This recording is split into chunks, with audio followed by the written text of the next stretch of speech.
Hey guys, tonight we're going to slip quietly through the splintered doorways and damp stone corridors of medieval Europe.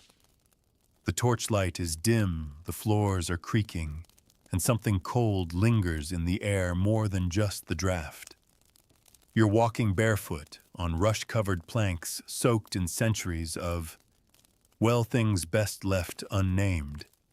Behind each heavy wooden door, beneath every canopy bed, lie secrets, dark ones, not just of passion or politics, but of foul habits, filthy arrangements, cruel customs, and the kinds of nocturnal routines that make you really appreciate your mattress and hot shower.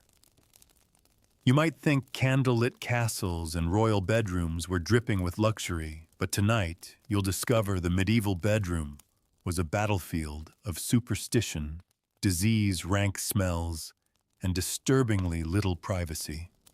And as we settle in, you'll begin to realize this might just be the most disgusting, haunting bedtime story you've ever heard. You probably won't survive this one, with your idealized vision of chivalry and romance intact. So before you get comfortable, take a moment to like the video and subscribe, but only if you genuinely enjoy what I do here. And if you're listening from somewhere cozy in the world, let me know your location and local time down below in the comments. Now dim the lights, maybe turn on a fan for that soft background hum, and let's ease into tonight's journey together. You're standing in a peasant's hut in 12th century Normandy. It's late. The smoke from the hearth hasn't quite cleared. There's no chimney, just a hole in the roof, and the air feels thick, like someone's been cooking cabbage and wet leather for a week straight. You duck your head under a low beam, your hair grazing cobwebs, and glance around. The bedroom is just the farthest corner of the one-room hut, cordoned off by a few threadbare linens hanging from ropes. The bed, a wooden frame packed with straw layered with coarse wool and crawling with life. Not metaphorically crawling, by the way. Lice, fleas, and bedbugs are routine companions whether you're a poor farmer or the Queen of England. The straw is rarely changed, and beneath it the floor is layered with old rushes meant to absorb spills bodily or otherwise. The word rush sounds poetic, doesn't it? But these were not clean. No one swept the floor before adding a new layer. Animal droppings, spoiled food, vomit, all just mashed deeper with each addition. You don't clean, you cover, and there are no pajamas. You sleep in your clothes or naked if you're alone and brave. In winter, people huddle like animals wrapped in wool furs or each other. Whole families, sometimes strangers, packed together to share body heat. In fact, the idea of the private bedroom is almost non-existent. Privacy. That's a modern indulgence. In most of medieval Europe, if someone's sleeping, someone else is watching. You want to toss and turn, wrestle with your itchy wool blanket, pass wind loudly in the night. Sorry your mother-in-law is right beside you, chewing on a turnip. Now imagine the manor house. You climb into the great bed of a local noble, massive, carved, impressive, and completely exposed. It sits in the hall, not tucked away in a separate room. People come and go, servants tend the fire. A steward might sleep on the floor nearby. And that's before we even get to the issue of chamber pots. Most people relieve themselves indoors at night, especially in winter. That sound in the corner, Sean, not a ghost. Just someone urinating in a ceramic bowl 5 feet from your head. And yet this is still the better sleeping arrangement compared to what the guards or laborers get: cold floors, moldy hay, or if lucky, a shared sack stuffed with feathers that haven't been changed since the last plague. Let's talk about sex, shall we? You're not alone. Sex in medieval bedrooms, when it happens, is rarely private. Curtains, if you're lucky enough to have them, are more symbolic than soundproof. In peasant homes, your children are right there. In royal palaces, your attendants might be standing watch. One medieval French noblewoman wrote that her bed was never free of eyes and ears and giggling. People knew what you were doing, and they commented on it. And that's if the act was consensual. The truth is darker. Marriage wasn't always about love. It was political, strategic, economical. A girl might be 12, married, moved in, and expected to perform her wifely duties in a bed she shares with a man 3 times her age. If she refused, that wasn't just a personal matter, it could be considered theft. Her virginity belonged to her husband now, and consummation was legal proof of a marriage's validity. Want to document your first night as husband and wife? No problem, just invite witnesses. This wasn't uncommon. People would literally stand outside your bedchamber and wait for the groans or giggles or screams. Sometimes they'd even lift the sheets after to check for blood. A horrifying fusion of public ritual and private trauma. Then there's the church. The bedroom was not a free zone. Catholic doctrine laid out exactly how and when sex was allowed. No intercourse on feast days, Sundays, Fridays, Lent, or while the woman was menstruating, pregnant, or breastfeeding. The acceptable position. Only one. Anything else sin. People feared dying mid-act, their souls trapped in damnation for eternity because they dared turn sideways. And yet despite all this control, affairs were everywhere. Nobles had mistresses, kings had entire households of unofficial wives. Monks and nuns broke celibacy vows so frequently that some orders started building separate sleeping cells to prevent temptation. Didn't help. The darkness was only as faithful as the people inside it. But even without sex, the bed was no sanctuary. Think of disease. You might share your bed with a plague-infected family member, or a leper if you're showing Christian charity, or someone who has just come in from a battlefield, lice in every seam. People bled in bed. They gave birth in bed. They died in bed. And that bed wasn't burned or cleaned. The sheets were brushed off. The mattress flipped. Next sleeper, please. And the dreams, oh, the dreams. People believed sleep was vulnerable, that demons entered through the mouth or sat on your chest as you dozed. The infamous succubus was said to visit men in the night, seduce them, and drain their life. The incubus preyed on women. Nightmares weren't just dreams. They were evidence of sin. If you woke up sweaty and gasping, it wasn't night terrors, it was spiritual failure. You roll over in your medieval bed, and your eyes adjust to the dark. A crucifix hangs crookedly above you, tilted from the damp stone shifting beneath the walls. You hear snoring, a rat's tiny claws tapping across the rafters, someone moaning from fever.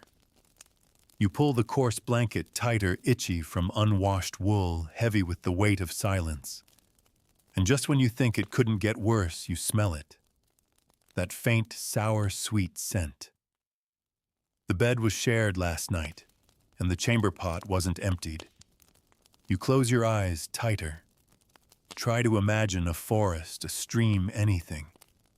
But instead, your mind drifts to what you heard earlier, the story of the boy who died of suffocation after sleeping beneath heavy bedding during a fevered night. Or the rumor that witches visit sleeping children, tie invisible knots in their hair, and steal their breath. You shift again, careful not to disturb the rat's nest near your feet. It's not your home after all. You're just a guest in the middle of the darkest century in European history, and the night is long. You try to steady your breathing, hoping the sounds outside the bed curtains, if you're lucky enough to have them, aren't what you think they are. A thud. Then soft footsteps. Someone walking barefoot over damp straw. Maybe it's just a servant returning from the chamber. or maybe it's something older. You're not sure which would be worse. You lie still and you start to wonder what exactly lies beneath this house. The medieval home wasn't built with insulation or ventilation in mind. Cold air rises through the floorboards, and so do the smells of the cellar. If you're in a peasant cottage, that might mean preserved meats and root vegetables. But if you're in a city, it means rot, human waste, vermin. And above, there's no respite either. Thatch roofing is common, lightweight, cheap, and breathable, but also home to insects, birds, and sometimes snakes.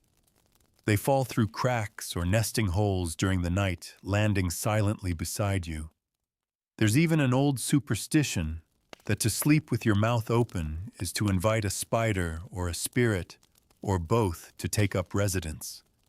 You're beginning to understand that in medieval Europe the bedroom was a crossroads, a place where life, death, myth, biology, and sin all mingled beneath heavy quilts and smoky rafters. Even the materials used in a bed reveal darker truths. Mattresses weren't filled with clouds. They were stuffed with straw hay moss, or feathers plucked from fowl that may or may not have been cleaned. And over time, that stuffing became an ecosystem. Bugs, mildew, sometimes mold. You didn't replace your mattress, you patched it. Maybe restuffed it with some old rags or wool clumps someone bartered for at the market. And for those slightly wealthier down pillows and feather beds seemed luxurious until you remembered that feathers were expensive. Often they were scavenged from old pillows, second-hand or even stolen. Poor families might try to imitate wealth by plucking the feathers from pigeons or crows. These carried lice and mites, and if they weren't dried properly, they reeked of decay. Of course, not everyone had a bed. Let's visit the monastery. The brothers sleep in long rows, silent as tombs, each man in his own narrow cell, cloaked in wool, lying atop wooden planks. Softness breeds sin, they believe. A bed that comforts also tempts. So they make themselves uncomfortable on purpose. If they wake in the night, pangs of guilt. Impure thoughts, they rise and pray. Some monks whipped themselves before bed, hoping to bleed out their desires and drift into unconsciousness with a clean soul. In some stricter orders, monks slept sitting upright, legs folded backs against the wall. Lying down was too indulgent. Others used stone pillows carved into a rounded dome so they could lay their heads down without succumbing to real rest. Sleep was a necessary evil. But comfort, a gateway to damnation. Now cross the monastery walls and step into a noblewoman's chamber. This is a room of contradictions. Silks and gold thread line the canopy, but beneath the finery lies the same straw and linen as in every other bed. There are perfumes here, true, but they exist to mask not just body odor, but the stench of illness. Many women of the court used dried lavender or rosemary under their pillows to fight infection, not because it cured anything, but because it made them feel less helpless. In fact, the noble bedroom was a theater of illusion. Visitors were shown a pristine space, the tapestries, the carved bedposts, the ivory combs laid out just so. But at night, those same tapestries trapped damp air and harbored moths. The combs pulled lice from greasy hair, and the bed itself, it might have been slept in by more than one person the night before, sisters, cousins, visiting guests. Wealth didn't mean privacy. It just meant more people wanted your space. Then there's the wet nurse. Nobles rarely breastfed their own children. Instead, they hired poorer women to live with them, sleep nearby, and feed their babies. These women were expected to be available at all hours. And so the lady of the house would often hear the sound of her child feeding in the dark, even as she lay cold and untouched. beside her indifferent husband. The intimacy of motherhood outsourced. You may wonder, did anyone enjoy sleep? Some did. The seasonal rhythms of medieval life meant that in winter, sleep stretched into two phases: first sleep and second sleep. You'd drift off after dusk, wake sometime around midnight, stay up for an hour or two, praying, thinking, or visiting a neighbor, and then return to bed until dawn. It was accepted, even natural, but only if your life allowed it. If you were a servant, there was no such luxury. The bell might call you before sunrise. Your job could be to rekindle fires, fetch water, clean soiled linens, or brush down your master's boots. And by brush down, of course, we mean scrape mud, feces, and God knows what off with a dull knife. But there's one group whose bedroom lives were even darker, literally. Let's go to the castle dungeon. You're not a noble. You're a prisoner. You've offended the crown. Or maybe you just owed someone money. Your bed. A patch of damp stone. If you're lucky, some straw. But even that molds quickly in the subterranean wet. There's no fire, no blanket. Rats come near for warmth and sometimes nibble on your toes. You curl up, arms around your knees, teeth chattering. Some prisoners were forgotten entirely. There are records of men locked in towers for so long that they forgot how to speak. Their dreams, if they had them, were filled with flickering torchlight, echoes of iron doors, the stench of waste, and the sound of screaming from other cells. But it's not just dungeons where darkness fell hard. Even average townhouses in London or Bruges had their dangers. You climb into bed beside your husband, or the man assigned to be your husband. He reeks of ale and sweat. You turn your head. He doesn't ask. Marital rape wasn't a crime. Your pain is not discussed. You endure it. You pray. You cry silently into a pillow that smells of ashes and sheep's wool. And then you notice the fleas again. You wake up scratching. You scratch so hard you bleed. Later that wound festers. Someone whispers the word plague, even though it's just an infection. You're given no balm, no care. The bed becomes a sick bed, then a deathbed, and then it's reused. Beds weren't just for sleeping. They were for birth, for injury, for fever, for recovery, for sex, for secrets, for death. They were the stage on which nearly all medieval human drama was performed. And yet, they were the most contaminated places in the entire house. Even the idea of who shared your bed gets stranger. Hospitality laws meant travelers were often invited into homes, and sometimes into beds, by total strangers. Bed sharing wasn't necessarily sexual, it was economical. 2 men, 3 men, even 5 or 6 children to a mattress. In winter, everyone piled in. Naked skin against naked skin. A mix of necessity and trust. But sometimes it went wrong. There are court records from England where men accused of theft claimed they only robbed their bedmates after waking up and realizing the man beside them had died in his sleep. They'd been spooning a corpse for hours and thought, well, might as well take the coin pouch. You lie still now, imagining the weight of medieval blankets. They were made of heavy woven wool, thick, scratchy, suffocating. Some households layered multiple coverings, so much so that you could hardly move. Good for winter, terrible for breathing. There were no light linens, no cotton sheets. Only the suffocating embrace of cloth and the chill of air that never really warmed. And yet, people dreamed here. Children were conceived stories, whispered hands held in the dark. Even in the stink and the sickness, people still hoped. Hoped for a better night, a longer sleep, a warmer dream, and that hope, that's where we'll pick up next. You wake up if you ever really slept. The light leaking in through the cracks isn't sunlight. It's more like a vague gray smudge in the air. Morning in medieval Europe doesn't begin with a stretch and a yawn. It begins with a cough, the clatter of someone already stirring porridge by the hearth, and the muffled groan of sore limbs emerging from cramped sleep. Your back aches from the hard mattress or lack of one. You reach to scratch a spot behind your knee and find yet again the tiny sting of a flea bite. You're not surprised. The night creatures have done their work.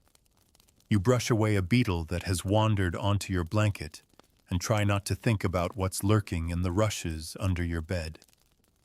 It's time to rise. Except that beds weren't just for sleeping, they were places of business too. Not the kind with ledgers and quills, but a different kind of transaction. In noble households, important meetings, secret deals, and hushed conversations all took place atop the bed. Imagine sitting beside your liege lady while she lounges in a linen shift, her hair pinned up servants at attention. You're discussing politics, but you're sitting on the same cushion where she delivered her last child. It's intimate, awkward, and entirely normal. The bed as a space for diplomacy, it seems absurd now, doesn't it? But for queens, it was their version of court. When Elizabeth of York or Isabella of France held council, they often did so from a half-reclined position, surrounded by ladies-in-waiting tapestries, fluttering incense burning, not for ambiance, but to cover the smell of illness or sweat. Visitors bowed, kissed the covers, and made their petitions. And that same bed, later that night, it might host the king, or a lover, or a midwife, or all three if the timing was unfortunate enough. You find yourself traveling now across borders and centuries. In Germany, we visit a merchant's townhouse in the late 1300s. Here, too, the bedroom is public. The bed itself is a work of carpentry, thick oak high legs, and an enormous canopy to trap heat. Carvings of biblical scenes run along the headboard, as if to remind the sleeper to behave even in dreams. But it doesn't work. The man of the house shares his bed not just with his wife, but sometimes with apprentices, traveling clerks, even paying guests. Renting space in your bed wasn't shameful, it was smart. Pillows were shared, blankets were layered, and everyone faced the wall to avoid awkward eye contact. There were rules: no touching, no talking, no moving more than necessary. Still, things happened. Bodies moved in sleep. Breathing became synchronized. Accidental brushes turned into furtive whispers. And when it went wrong, scandal. One merchant's diary described waking to find his apprentice missing. He'd snuck away in the night after groping the master's wife. The apprentice was found later murdered in an alley, clutching a torn scrap of the lady's linen sleeve. No one was punished. The body was buried, the sheets were burned, and the bed was repopulated that same night. Now let's turn to the clergy. You'd think men and women who took vows of chastity would avoid the bedroom altogether. But even here, the stories are twisted. There's Brother Tomas, a Dominican in southern France, who was discovered after he started sleep-talking, confessing dreams of flesh and warmth in front of his entire dormitory. His abbot ordered him to fast and sleep without blankets for 40 nights. He nearly froze. Still, the dreams didn't stop. And Sister Margareta, cloistered in York, who complained of nightly visitations from demons that pressed her down and made her gasp like a fish pulled from the stream. The confessor suggested it might be impure thoughts disguised as devils. So she was moved to a cell with no bed at all, just straw and a block of wood. She died within a month, officially of fever, unofficially of suffocating loneliness. Sexual repression twisted itself into the mattress like a worm. Monks who faltered were punished with silent starvation or exile. Nuns who fell pregnant were either hidden away until they gave birth or quietly disappeared. In some places, babies born within convent walls were thrown into nearby streams. Others were sent to orphanages with notes pinned to their swaddling cloth, "I am not sin. I am only hunger." But perhaps most eerie are the accounts from plague years. Close your eyes. It's 1348. You're in Florence. The city is choking with death. People are afraid to touch each other. Doctors walk with masks shaped like beaks filled with herbs to ward off the miasma. The bedroom becomes a tomb. Entire families lock themselves indoors, convinced that fresh air is death. They sleep in shifts, terrified of falling asleep and never waking up. One noblewoman demands that her bed linens be changed every 3 hours, believing that it will keep the sickness from soaking into her skin. She dies on the 4th day. Her maids follow, shortly after infected by the cloth they handled. Others take more drastic measures. Some burn their bedding in great public fires. Whole neighborhoods stink of wool and feathers and panic. But the poorest, they do nothing. They sleep as they always have on straw beside pigs under threadbare cloaks. And they live. Not all, but many. The irony doesn't go unnoticed. One monk writes, "The lowly were spared by their filth, and the Lord smothered by their silks." You shiver at the thought. Now imagine childbirth. In the medieval world, giving birth was not a miracle, it was a gamble. Women went into labor knowing they might not come out. Beds were the battleground. Sheets were soaked pillows, bitten saints' relics clutched until fingers bled.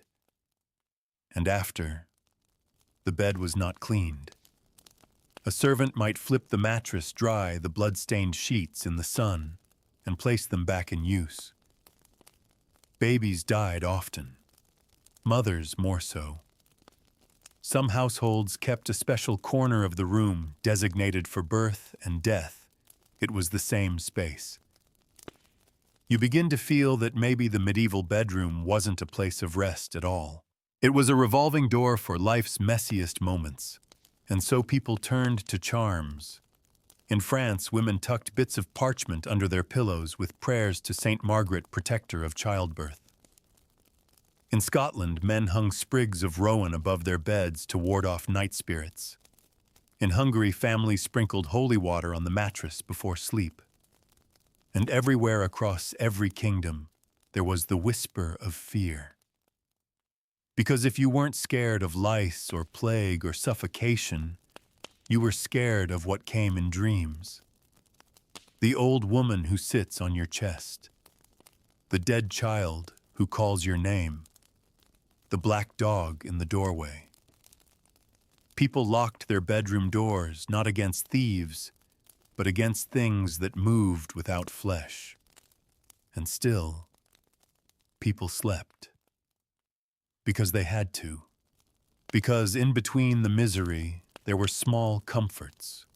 A warm patch of fur from the dog who curled beside your legs. The lull of rain against the thatch. The sleepy murmur of someone you loved breathing beside you. Even in this squalor, there were moments of peace. You take one last look at the room before night falls again. You see the bed, the stains, the candle guttering low. And for just a second, you imagine how this very bed might outlive the person in it, might witness births, betrayals, fevers, and deaths all on the same linen. The candle has burned down to a stub, the wick hissing as melted tallow pools around it. You can feel the air shift, the kind of subtle change that says the night has returned. You're still in the medieval bedroom, but the house feels different now. It always does after dusk. Shadows crawl along the walls like liquid, and the bed creaks with every breath you take. Not because of ghosts, though plenty believed in those, but because the medieval bed was a living thing. It groaned. It shifted. It remembered. Beneath that lumpy mattress, stuffed with straw feathers or even heather, if you were lucky, was a frame held together by ropes. And those ropes had to be tightened regularly, hence the phrase you know well, sleep tight. If you don't tighten them, your back bows like a harp string, and you wake feeling older than the village priest. The ropes sag, the frame squeaks, and the straw pokes through the ticking, jabbing your ribs, like the ghost of last winter's harvest. Still, it's yours. Your spot. Maybe your only one. And that's no small thing. See, in the medieval world, bed rights were sacred. Not in a romantic sense, but legally, socially, even economically. Beds were passed down through generations. They were written into wills, traded in dowries, and used as collateral. Owning a bed meant you had something of value, something worth stealing, fighting over, or coveting. Some people spent their whole lives without a real bed, just piles of sacks and woven mats in communal corners. To lie on a raised frame with sheets, even scratchy wool ones, was a sign that you'd made it. A little. But beds weren't always peaceful spaces. In many cases, they were battlegrounds in disputes, especially in marriages. Picture this, a husband and wife arguing over dowry rights, children property. The resolution. Sometimes they were forced to remain in bed together while the matter was arbitrated. Not metaphorically, physically. Tied to the same bedpost with a single blanket between them until they came to terms. And yes, there are records of deaths, strangulation, suffocation. Some resolutions never came. Then there's the curious case of the couvade. In parts of medieval France, Spain, and even rural England, it was believed that when a woman gave birth, the husband should also take to bed. He would lie beside the fire, groaning theatrically, accepting visitors who brought gifts and sympathy, as if he were the one recovering from childbirth. Some say it was a way to ward off evil spirits, to confuse them into attacking the man, instead of the vulnerable newborn. Others think it was simply an excuse for lazy husbands to demand soup. Either way, it speaks to how the bed, this tiny square of woven rope and linen, was a portal. Not just for sleep, but for ritual, for drama, for fear. In the wealthier estates, it became a stage. Let's go now to a royal court. You're a chamberlain just outside the Queen's private chambers. The room smells of rose oil and warmed milk. You step carefully across the polished boards, past the perfumed brazier, and draw aside the velvet curtain. The Queen is not alone. Attendants are everywhere. One braids her hair, another rubs her feet with balm. A third prepares her nightcap, which isn't a hat, but a mug of warm wine with spices and a bit of egg. It helps her sleep, they say. Behind her, a priest murmurs evening prayers. Everyone keeps their eyes lowered, and yet, no one leaves. This is the coucher, the ritual of putting the Queen to bed. A performance, really. Symbolic. She may not even go to sleep immediately. But the act of being put to bed, dressed in nightclothes by other hands tucked beneath embroidered sheets, it is a reminder of status, of sacred femininity, of vulnerability carefully choreographed. For the king, it was similar, though his coucher might end with company. A mistress, a page, a musician, He might fall asleep to the sound of lute strings or political flattery whispered like a lullaby. In either case, the bed was never truly private. Not in palaces, not in power. Which brings us to the idea of night visitors, not lovers or servants, but something else. The medieval mind was deeply steeped in fear. Sleep was not passive rest, it was dangerous surrender. You let go of your senses. You drifted into a realm where demons and saints both had access to your soul.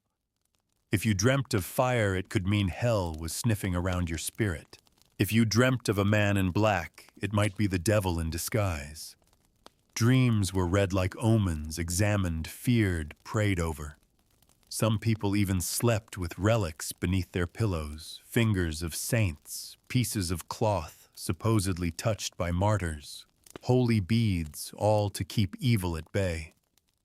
There are stories of women who refused to sleep lying down at all, choosing instead to rest upright in chairs, claiming that as long as they sat, the devil could not pull them into his kingdom. These women were usually dismissed as mad, until they died in their sleep anyway. Then the town whispered that maybe they were right to be afraid. In German folklore, there was the Alp, a malevolent spirit who would sit on your chest, steal your breath, and leave you gasping awake. In Scandinavia, the Mar, a pale, ghastly woman rode you like a horse through your dreams, leaving your limbs numb and your soul hollow. Sound familiar? These were early explanations for sleep paralysis. But in the medieval bedroom, it wasn't a quirk of neurology. It was real, and it was your fault. Had you sinned that day?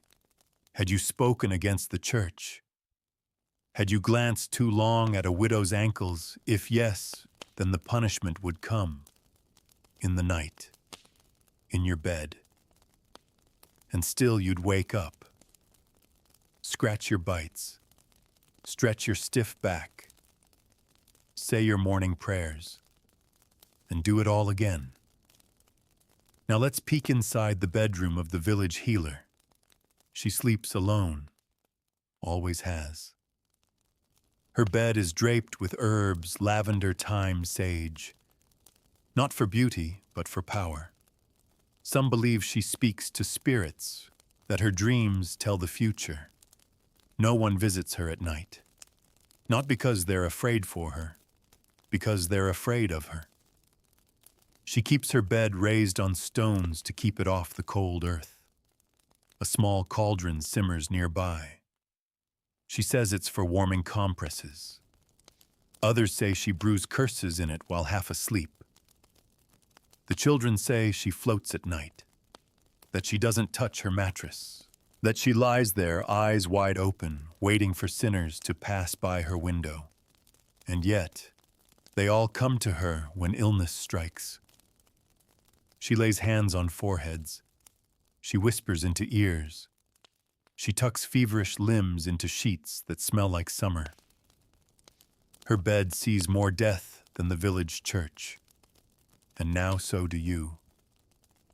Because by now you've learned something essential. In the medieval world, the bed was not just a place to dream. It was a place to bleed, to bargain, to confess, to give up, to hold on, to disappear. And the longer you lie there, the more you feel it, how many lives this one piece of furniture has held. How many secrets it's soaked up in blood and sweat and whispers. The bed does not forget, nor do you. But for now, you pull the blanket higher, let your limbs go limp, and let your mind drift again into the shadows of history toward another night, another secret, another breath in the dark. The stillness of the night deepens. You hear it in the way the floorboards stop creaking. You feel it in the way the air cools heavier, pressing closer. In this silence, the medieval bedroom becomes something else entirely. A confession chamber. A last refuge. a prison, all at once. You're lying beside someone now, maybe your spouse or a stranger or your child. The medieval bed was rarely solitary, and who you slept beside said everything about who you were, your social class, your reputation, your shame, your status. A noble child might sleep with a servant, not out of affection, but to have someone nearby to fetch water, chase off rats, or whisper prayers.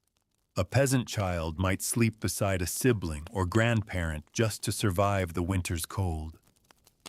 But there's a moment just before sleep fully takes hold, when people speak the truth. Words whispered in the dark. A confession not meant for ears, yet always overheard. These fragile murmurs were precious currency in medieval society. Secrets passed from mouth to pillow to wall, and beds soaked up not only sweat and sickness, but stories. Take, for example, the bed of justice, not a metaphor. In France, under the Ancien Régime, the king would sometimes convene court from his bed. Lying back against fine linens propped up by brocade pillows, he would hear grievances, pass judgment, and make declarations. All from within the draped confines of a chamber where his mistresses might still be hiding behind the curtain. To be summoned to the king's bedside was both an honor and a threat. It meant power, but it also meant exposure. The intimacy of it disarmed you. You bowed lower, spoke softer. You didn't argue with a man in bed, even if he held your future in his hands. And sometimes people were sentenced to death from between those same sheets. But justice wasn't reserved for kings. In many rural villages, local disputes, land marriage betrayal, were handled domestically, and the place where the final confrontation happened, the bed. If a wife accused her husband of impotence or abuse, the elders might visit and question him in bed. If a neighbor suspected adultery, she might spy through bedchamber cracks, waiting to catch a glimpse of movement under covers not meant to be shared. The bed saw more law than the courthouse, and the punishments came quicker. A marriage dissolved in a bedroom might never be recorded, but it could be enforced with exile shaming, or a midnight torchlit march through the village with nothing but bedsheets to cover your disgrace. You shift in your imagined straw mattress, imagining what it would be like to lose everything because of what someone claimed they saw, just a shadow moving on the other side of a drape. Even now, centuries later, your heart tightens. Let's turn now to beds of the dying. Death came quickly in the medieval world, and often in bed. But the process wasn't private. Far from it. A good Christian death meant witnesses. Family gathered close. Priests hovered. Children were brought in, yes, even the youngest, to see death firsthand, to learn what awaited them. Candles were lit, not just for light, but to guide the soul. Holy water was sprinkled on pillows, not out of comfort, but to ward off demons ready to steal the departing breath and the dying person. They were expected to perform, to repent, to forgive, to name heirs, speak blessings, accept their fate. Even if they were delirious, feverish, barely coherent, the deathbed had rules. You could not simply die. You had to die properly. But what if you didn't? There were whispers of those who died badly, eyes wide open, clutching the mattress, moaning instead of praying. Those beds became cursed. No one wanted to sleep in them after. They were moved to barns, to sheds, sometimes chopped up and burned. It was said that a deathbed that hadn't been blessed might summon the soul back again and again every time someone else tried to sleep. Others, especially women who died in childbirth, were said to return at night, to reclaim the life stolen too soon. Midwives told stories of stillborn cries in empty bedrooms, of beds that rocked by themselves, of sheets that curled at the edges like they were being gripped from beneath. And then there were the relic beds. In certain churches, special beds were kept behind the altar, worn wooden frames, sometimes lined with velvet, believed to have miraculous powers. The sick were laid upon them in hopes of healing. The infertile hoped for children. The mad were restrained there waiting for divine clarity. But they didn't always leave cured. Some began to speak in tongues. Others screamed for days, clutching at the bedposts until their nails tore. In the eyes of the faithful, this was proof that the demon was being exorcised.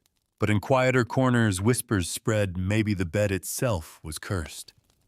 Maybe it didn't drive out spirits, it kept them. And people still lined up to lie on it. Hope outweighed fear. Now return to the peasant's home. It's spring. The rains have come and the roof leaks steadily. You place buckets at the corners of the bed to catch the drip. You sleep curled away from the wet patches. The room smells of mildew and ash. The baby is sick, feverish. You hold them to your chest, trying to share your body heat. There's no doctor, no medicine, just faith, and herbs tied to the bedpost, and a song hummed quietly in the dark. The baby doesn't wake in the morning. You don't scream. There's no energy left for that. You wrap the child in linen, and you sleep on that same bed the next night. Because you must. Because there is nowhere else. But the bed remembers. You feel it, don't you, that weight? The imprint of absence. It never really fades. And so beds became symbols in literature, in curses, in rituals. To bless a marriage, people scattered rosemary on the sheets. To curse a rival, they placed a hex beneath the mattress. To call a lover back, they burned hair collected from their pillow. Some villagers even made miniature beds of clay, buried them at crossroads, and whispered names into them, hoping to control a person's dreams. The bed was magic. Not the comforting kind, the volatile kind. And so many people died in bed that the church created specific prayers for bedded souls. May the Lord bless this resting place one went and drive out the shadows that linger in linens. It was used not just for the dead, but for anyone who wanted to be sure they'd wake up again. And not everyone did. Sleep was dangerous. There are countless tales of people who went to bed with a headache and never woke. Of entire families who died in their sleep from carbon poisoning or contaminated bread. Of jealous lovers who smothered each other beneath thick quilts and were discovered days later, limbs tangled in a grotesque mockery of affection. And then there are the ghosts. Stories of spectral bedmates were among the most common in medieval Europe. The dead who returned to lie beside the living. Pale wives, lost sons, lovers taken by plague. They whispered regrets. They curled in cold shapes beneath the covers. Some stories say they came seeking warmth. Others say they came to drag you back with them. But not all spirits were malevolent. There are tales of women widowed young who said their husbands visited them at night, not to haunt, just to lie beside them, to hold them, to let them sleep without fear. And maybe that's what the medieval bed offered in the end. Not comfort, not safety, but the hope of connection. The belief that no matter how cold, how damp, how cruel the world became, you were not alone beneath the blankets. Someone had been there before. Someone would be there again. and that somehow was enough. The fire has long gone out now, and the stones of the hearth are cold to the touch. You lie in silence, the only sounds are your breathing, the quiet rustle of the bedding, when you shift slightly, and perhaps a mouse pawing at the crumbs you forgot to sweep away. The medieval night has its own kind of rhythm, not silence exactly, but a pattern of creaks, sighs, the occasional groan of old wood, and your own racing thoughts. This is the hour when people believed the veil between worlds thinned. Midnight was not entertainment time. It was the moment when the night turned serious. And the bed that was your only line of defense. Many people slept with their faces covered not just for warmth, but to keep away spirits. Some even tied cords of holy symbols around their heads. Others recited protective prayers before bed, not once but 3 times, once aloud, once under their breath, and once only in their hearts. Because it wasn't just the dead that visited bedrooms in the night. There was also the living. Burglary was common in medieval towns and villages. Doors were flimsy. Locks were rare. A determined thief could pry open a wooden shutter or slip through a badly built wall with barely a sound. And where would he go first? The bedchamber. That's where the valuables were, what few there were. Coins stitched into pillows, jewelry hidden in a chest beneath the bed. Even the blankets themselves were worth stealing. Some families slept with knives tucked beneath their mattresses, not because they expected to use them, but because they didn't want to be caught helpless. Others took turns staying awake, especially during times of unrest, war, or plague, when looters roamed and soldiers did what they pleased. And if you were a woman alone, you didn't sleep. You watched, because danger came in many forms. Let's step now into the house of a mid-ranking merchant. His wife has been left behind for the month while he travels for trade. She sleeps alone in the marital bed, but not quite. She sleeps with a rosary clutched in one hand, a candle stub burning beside her, and a chair propped against the door. This is not paranoia. This is routine. Women, especially wealthy ones, were targets. There are tales of intruders climbing up walls, slipping through windows, bribing servants. Sometimes it was for theft, sometimes for worse. A woman might be found in the mourning clothing, torn face bruised, memories shattered, and nothing done.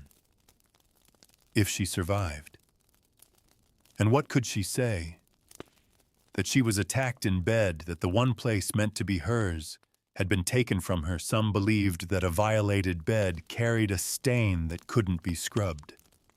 Those who had the means would burn the sheets and even the bed frame. Those who didn't simply learned to live with the ghosts. But women weren't always the victims. In some places, beds became battlegrounds for power plays between husbands and wives.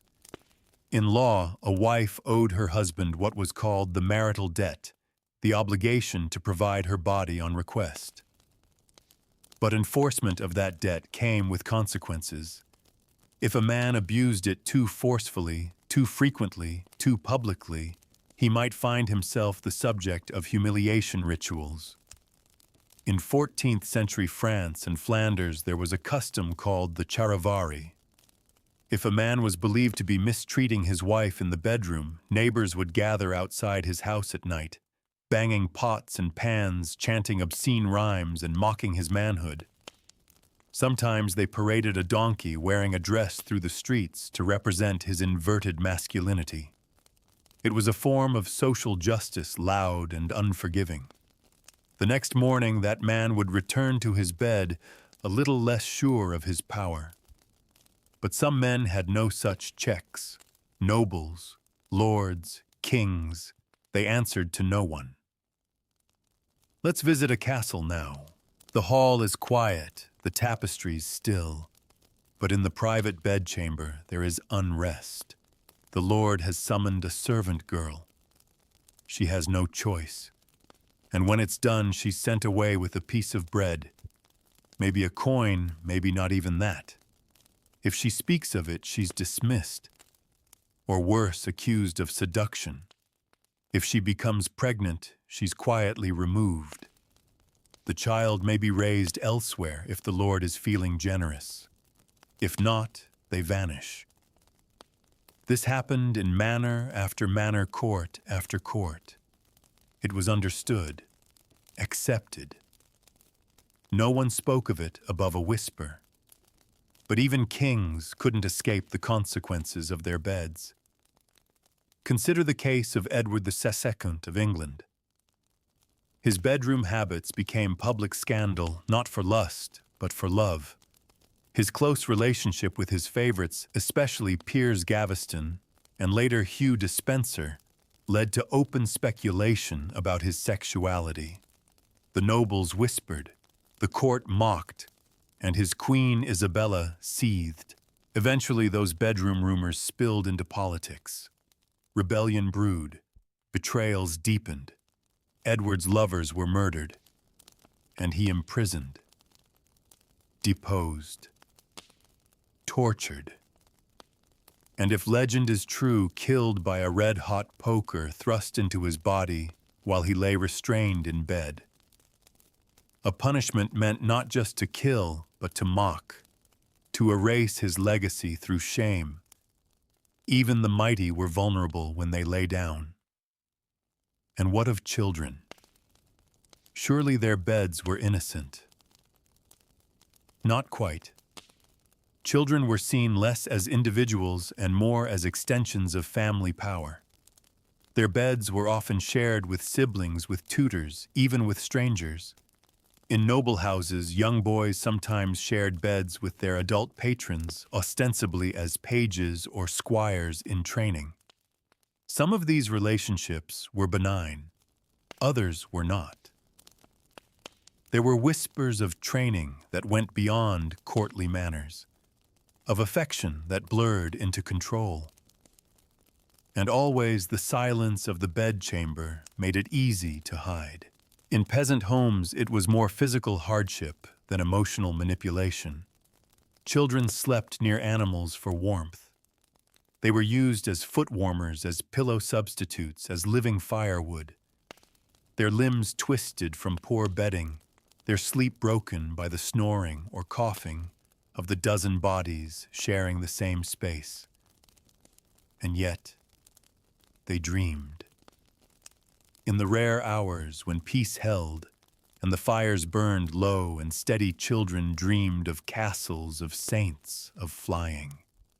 They whispered stories into each other's ears, fables of witches, who rode goats of saints, who floated above their beds of kings, who could sleep for 100 years and wake to a world reborn.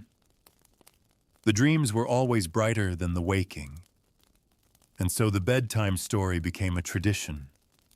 Not the kind we tell today, but darker, stranger tales, warnings disguised as fables, tales of cursed beds that devoured the disobedient, of children who slept on the Sabbath and never woke again, of pillows that whispered poison.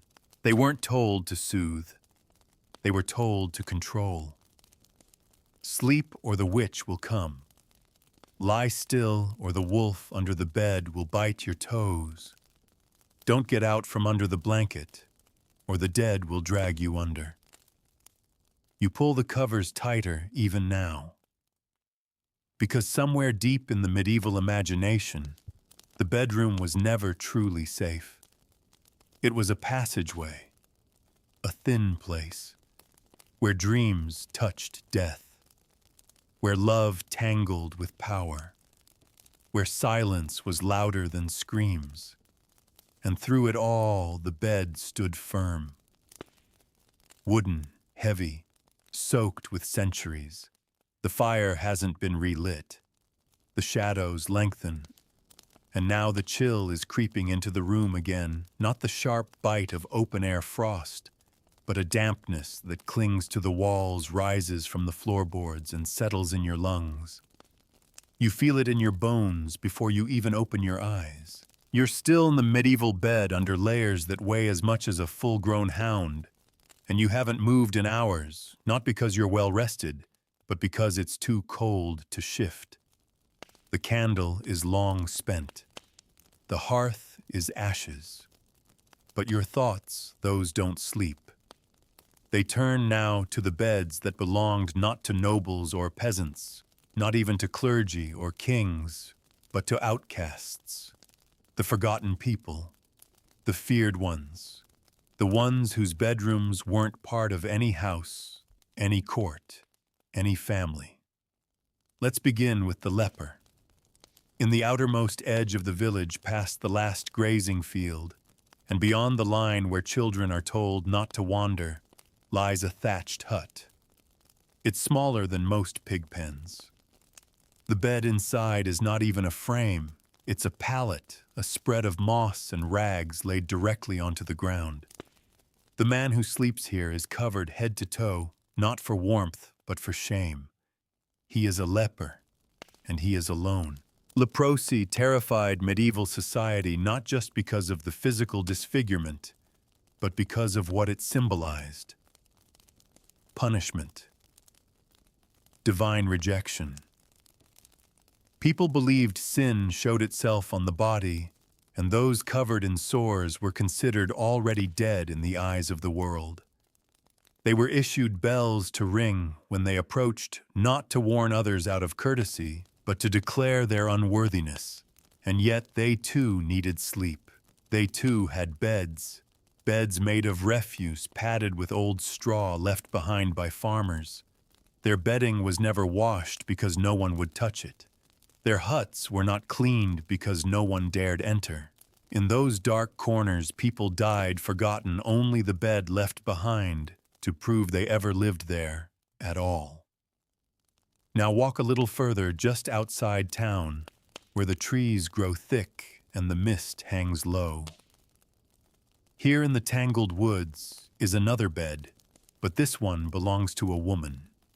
She is called many things: witch, wise woman, hag. Her bed is strange, not because of what it lacks, but because of what it holds. Dried herbs hang above the headboard: mugwort, wormwood, poppy seed. Charcoal symbols are scrawled onto the posts. A bone bundle rests near the foot, tied with red thread. There are stains on the linen, not just from blood or water, but from rituals performed in the night. Some say her bed is a portal. Others say she shares it with the devil himself. But no one denies that things happen here. Dreams that reach too far, visions that wake you screaming. Women accused of witchcraft were often judged by what they kept in their bedchambers. If herbs were found beneath the mattress. Cursed. If a child died after sleeping in their arms, possessed. If their bed was too soft, too warm, too empty, too full, it didn't matter. The bed betrayed them. They were dragged from it, and they never returned. And then there were the poor, the truly poor, the wanderers, the beggars. Not everyone in medieval Europe had even the luxury of shared straw or a sack of moss. For them, the concept of a bed was abstract. You slept where you could, under bridges and alleys inside church porches. You rolled yourself in old cloaks and leaned against walls. You curled up near livestock if they let you. And the term bedroll was no metaphor. It was literal, a roll of spare rags tied with a belt and carried everywhere. When you found a place that didn't chase you away, you unrolled it, lay down, and hoped the night wouldn't bring rain or wolves or guards. Children slept like this too. Abandoned or orphaned, they bundled up in graveyards or behind bakehouses. Sometimes the warmth of the ovens was all that stood between them and death. And when morning came, they rolled up their bed, tucked it under one arm, and continued their lives like ghosts with threadbare cloaks. But not all beds were made of poverty. Some were built on punishment. You're in a prison now, a true one. Stone walls, iron bars, cold that bites your skin raw. You're not a criminal, not by our standards. Maybe you stole bread. Maybe you read the wrong book. Maybe you said the wrong prayer in the wrong way. Your bed is a slab, not even hay. Just a shelf carved from the wall. If you're lucky, you get a piece of cloth to curl beneath. If not, you lie in your own filth and try not to scream. The guards don't mind screams. They only respond when the noise stops. Some prisoners were kept like this for years. They began to speak to their beds not out of madness, but because it was the only thing that had ever listened without judgment.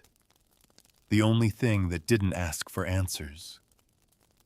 And when they died, their beds were washed down with vinegar and used again. Clean slate.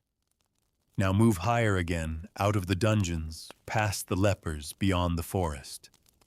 Into the gilded chambers of a queen. Let's visit Queen Joan of Navarre, widow of Henry IV. Accused of witchcraft by her stepson Henry V, she was imprisoned. But not in a cell, in her own bedroom. Her royal bed became her cage. She was locked inside her own chambers for years. Her bedding was changed by guards. Her food delivered through narrow doors. And at night, when the wind howled through the high towers and the candles flickered low, she lay awake in royal linens, staring at the same ceiling where she had once dreamt of glory. There was no screaming, only silence. Because sometimes the worst punishment isn't chains or fire, it's isolation inside the place that once made you feel safe. And then there's childbirth. Again. A cycle that never ends. You're in a lying-in chamber now, a room specially prepared for labor. The bed has been blessed. The curtains drawn. The door locked. Only women are allowed inside, midwives, mothers, sisters, healers. The air is thick with steam, herbs, blood, and fear. The woman in the bed is moaning, her fingers clutching the sheets. There is no anesthesia, no surgical team. Just hope and cloth and strong arms. When the child comes, it is silent. The women exchange glances. A prayer is whispered. The mother is told not to look. The baby is taken. And the bed, it absorbs it all. Birth and death just hours apart.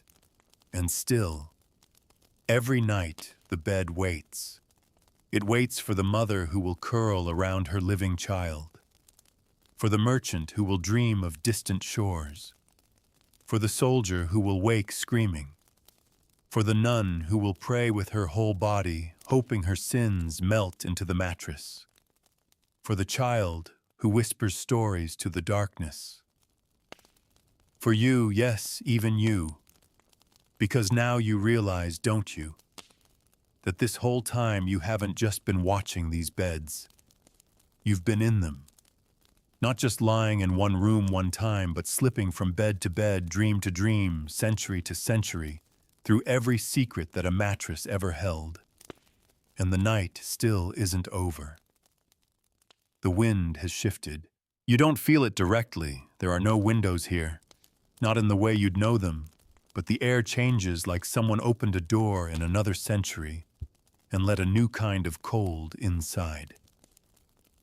You've passed through death punishment and exile, but tonight you arrive in a very different kind of medieval bed. One made not of wood or straw or filth, but of expectation. You're standing at the foot of a bridal bed. It is enormous. Canopied in deep red, trimmed in fur, decorated with embroidered doves and Latin prayers. The sheets are bleached until nearly white. Rose petals carefully dried are scattered across the surface. A priest has just left the room. A witness remains by the door. This isn't about romance. It's about proof, because tonight this bed must produce evidence, not pleasure, not comfort, not intimacy, just a single red stain on a white sheet. That's what will be held up tomorrow morning above the courtyard, above the crowd, by laughing men and stern-faced women alike. The bride, barely more than a girl, is undressing behind a silk screen. Her groom is older, impatient, instructed. This is not his first time. This is hers. The pressure is unbearable. Not just to perform, but to bleed. If she doesn't, if the sheet remains clean, whispers begin, that she was no virgin, that she was unfaithful, that the marriage was a lie. The bed becomes a courtroom, and she the accused.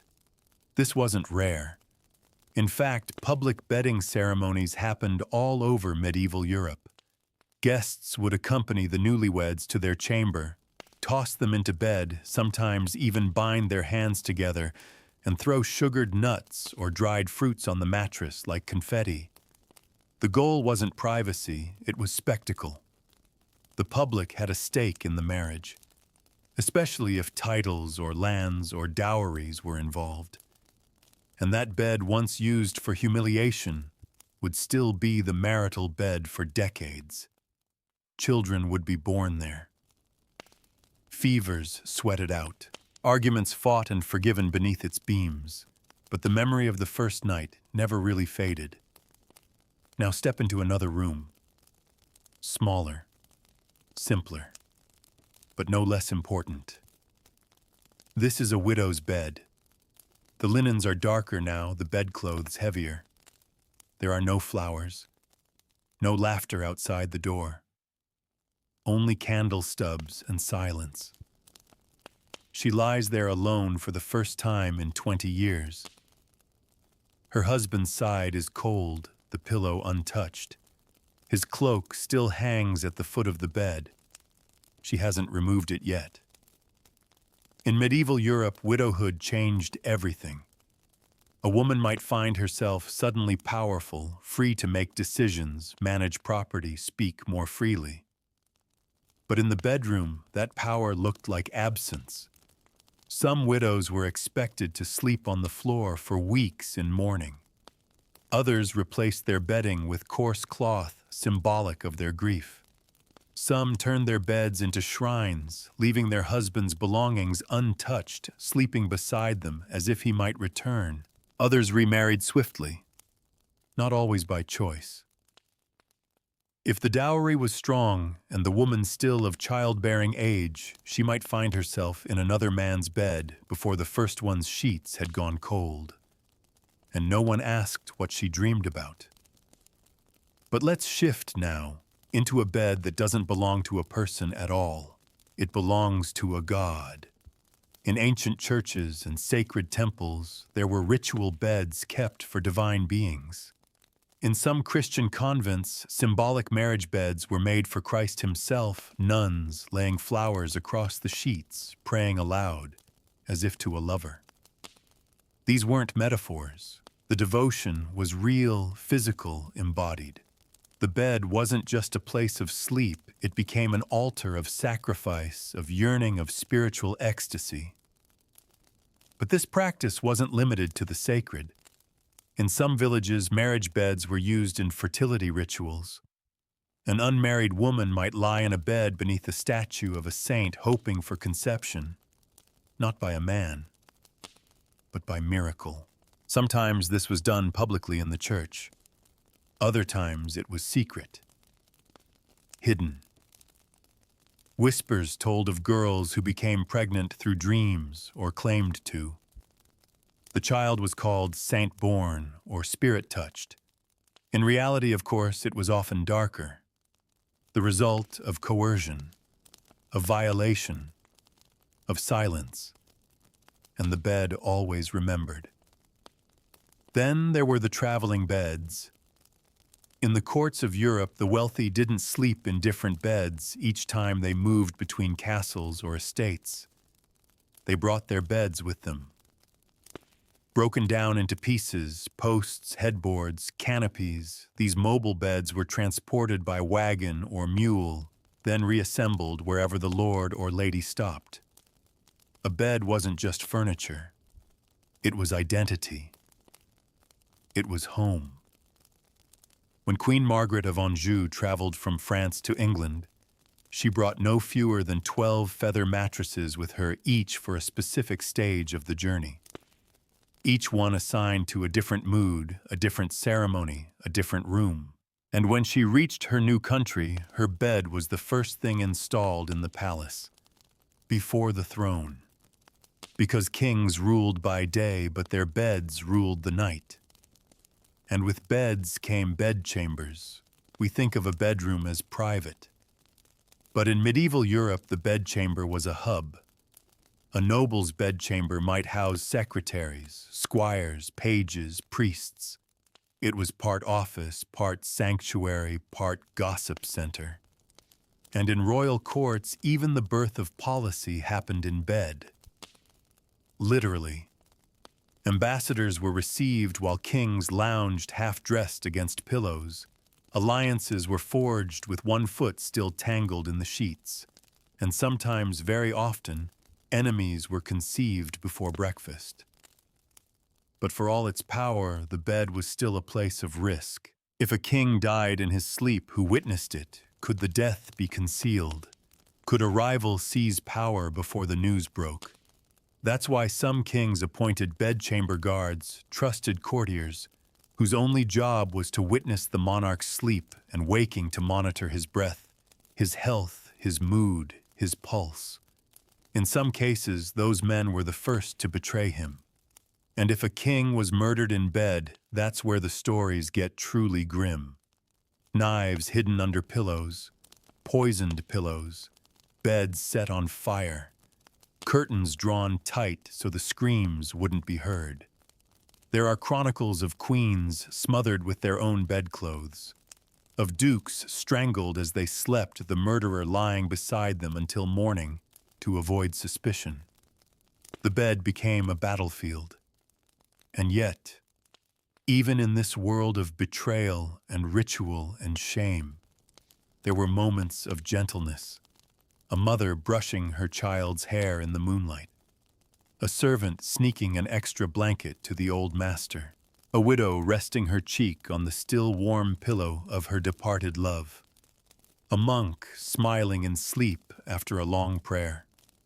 A woman singing softly into the belly that grew beneath her nightgown, hoping her child might hear. Even among secrets and stains, the medieval bed held room for softness. But that's how it always is, isn't it? The worst things sleep beside the most human, and the bed as ever holds both. By now you've stopped expecting peace. Sleep, perhaps. Stillness, certainly. But peace that doesn't belong in a medieval bed. You've traveled through 100 rooms, laid your head on the soft, and the rotten, the perfumed, and the blood-stained. And still the night stretches on. You're in a manor house now. Not a castle, not a hovel, something in between. The kind of home where minor nobility lived, lords too small for history books, too rich for simplicity. Here the bed isn't just furniture, it's status carved into oak. 4 towering posts, thick as tree trunks with heavy curtains to block out light wind and prying eyes. But even this isn't truly private, because tonight you're not alone. There's a servant curled at the foot, sleeping lightly, trained to wake if you stir. On the floor, another bundle of limbs that's your squire half asleep in his boots, a dagger strapped to his thigh. In the corner, a dog rests tail twitching with dreams of chase. You shift, and everyone shifts with you. The bedchamber is alive. This was normal. Wealth didn't mean solitude. Quite the opposite. In noble households, the master's bedroom was a hive of movement. chamberlains preparing the morning robe, ladies in waiting, whispering prayers, stewards delivering reports before sunrise. The idea of waking up alone was foreign. You woke up to a team, and they saw everything. The Lord's late-night cough, the lady's bruises, the missing necklace, the tears after certain visitors left. They watched the bed and learned the family's truths. Now slide lower beneath the blankets. There's something hidden here. A little leather-bound pouch stitched into the hem of the coverlet. You find it by accident. Inside dried herbs. Lavender, betony, mint, and crushed bones. Not perfume. Protection. This is a witch bag tucked by a servant, or perhaps even the lady herself. Not everyone trusted prayers alone. Some needed a spell between the sheets. Witch bags were common, tucked into mattresses sewn beneath pillows hidden behind wall panels, meant to bring fertility, or drive away illness, or make a husband forget his mistress's name. These were not things spoken of aloud, but every household had them. Sometimes even the church used them. Let's move to a bishop's residence. You might expect sanctity here. White linens, clean conscience. But open his mattress, and you'll find something stranger, a scapular stitched into the ticking, a relic pressed into the frame. A small vial of what looks like wine but smells of vinegar and blood. The bishop has nightmares, of judgment, of fire, of things that can't be forgiven even by absolution. Because even men of God slept uneasily in medieval Europe. Confessors wrote about it, restless bishops who begged for sleep as a kind of penance, who muttered prayers under their breath until they passed out from exhaustion. Monks who refused beds altogether and slept in chapel aisles. Nuns who built crosses from their bedding and bound their hands at night to stop themselves from sinning in dreams. There's a name for that, you know. Nocturnal temptation, a sin of the mind, condemned, watched for, punished, and yet inevitable. Because no one, not even the most pious, could control what they dreamed about. Let's go now to a young woman's room, a noble daughter. Her bed is soft, stuffed with feathers, and draped with gauze thin as spider silk. She's been kept inside for months away from court, away from scandal. Not because of illness, but because of what she saw. She told her family she had a vision, an angel standing at the foot of her bed. Not glowing, not with wings, but staring, silently, for hours. She woke screaming, and again the next night, and the next. The bed was exorcised, sprinkled with holy water, dismantled, burned. She was moved to a new room. It didn't help, because the angel kept coming. The priests said it was hysteria. The physicians said it was indigestion. The servants whispered, maybe it wasn't an angel. Maybe it was her father. But no one asked again. And she was married off quietly 6 months later. The bed doesn't speak, but it remembers. Now down again into the city slums. You're inside a brothel, not a glamorous one. This isn't lace and wine and powdered wigs. This is medieval work, raw, dangerous, brutal. The room smells of sweat wax and cheap ale. The beds are little more than frames with ticking stuffed with wool and rags. Privacy is minimal dividers made of thin cloth shadows flickering from the firelight beyond. This is where women survive by renting themselves to men who have nowhere else to go, or who want to pretend for an hour that they are loved. The sheets are rarely cleaned. Diseases pass from body to body. The walls are thin. The moans next door are not always pleasure. Sometimes they're silence forced to sound like agreement. And the women who live here, they don't decorate. There's no room for softness. The beds are not theirs. They're rented like the rest of their bodies. And yet, even here sometimes, someone laughs. Someone hums a lullaby. Someone shares their crust of bread. And the bed for one night becomes a place of brief, fragile humanity. Now move through the streets toward the town square. Tonight, there's a hanging, and you're in the house of the executioner. Yes, he has a bed too. It's sturdy, low, stained. He sleeps with the knowledge of death. People hate him, yet need him. His wife lies beside him, pretending she doesn't smell the gallows on his skin. Their children sleep in the next room, unaware that their father's pillow is stuffed with the same straw used to bind wrists before the drop. His bed is quiet, always quiet. No one speaks of dreams in this house. And what of dreams? Let's stop for a moment. Because all this while you've seen beds from the outside, from the foot, the door, the ceiling beam. But what does it mean to sleep in them, to truly drift? In medieval dream theory, the soul left the body at night. It wandered. It met angels. It saw visions of the future. It visited the dead. Some believed dreams were divine messages. Others thought they were temptations sent by the devil. But all agreed dreams mattered. You were judged not only by your actions, but by what you saw in your sleep. A woman who dreamt of flames might be condemned.